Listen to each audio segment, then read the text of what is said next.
partenaire JV vous présente à l'ECMA les nouveautés moto et scooters 2022.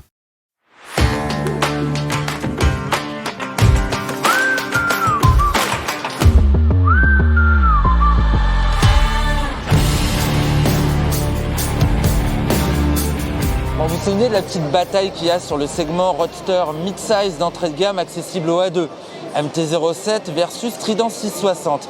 Et bien l'histoire va se répéter cette année sur le segment trail routier avec la Tracer 7 d'un côté et la nouvelle Triumph Tiger 660 Sport qui reprend pour base bien évidemment le Roadster 660 avec quelques modifications pour arriver sur cette catégorie qui a le vent en poupe. On retrouve les fondamentaux qu'on a découverts sur le segment Roadster avec ce moteur, ce 3 cylindres 660 qui a vraiment une carte à jouer face au bicylindre Yamaha. Il fait 81 chevaux, donc 11 chevaux de plus que celui de la Tracer 700 et un ensemble Showa au niveau des suspensions avec à l'avant une fourche de 41 mm et à l'arrière cet amortisseur réglable en précharge, des battements 150 mm à l'avant comme à l'arrière, c'est quand même pas mal, c'est mieux qu'un Roadster à 120, c'est pas encore comme un trail mais ça va permettre, j'imagine, d'avoir un petit peu de confort.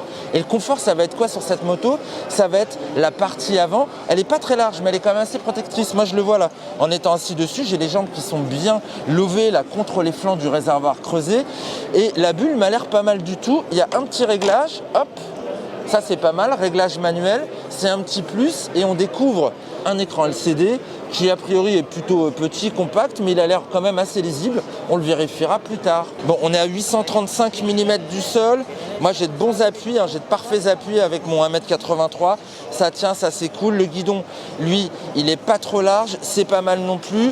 Réservoir de 17 litres, ça c'est une bonne chose, ça va permettre d'avoir une grosse autonomie, c'est ce qu'on attend justement sur ce type de machine hyper polyvalente. Pour la polyvalence, Triumph a pensé aussi à développer un catalogue accessoire long comme mon bras. La preuve, je vous montre les valises latérales, venez voir. Hop, petite valise latérale sur la version A2. Il y a aussi un top case de 52 litres qui est prévu.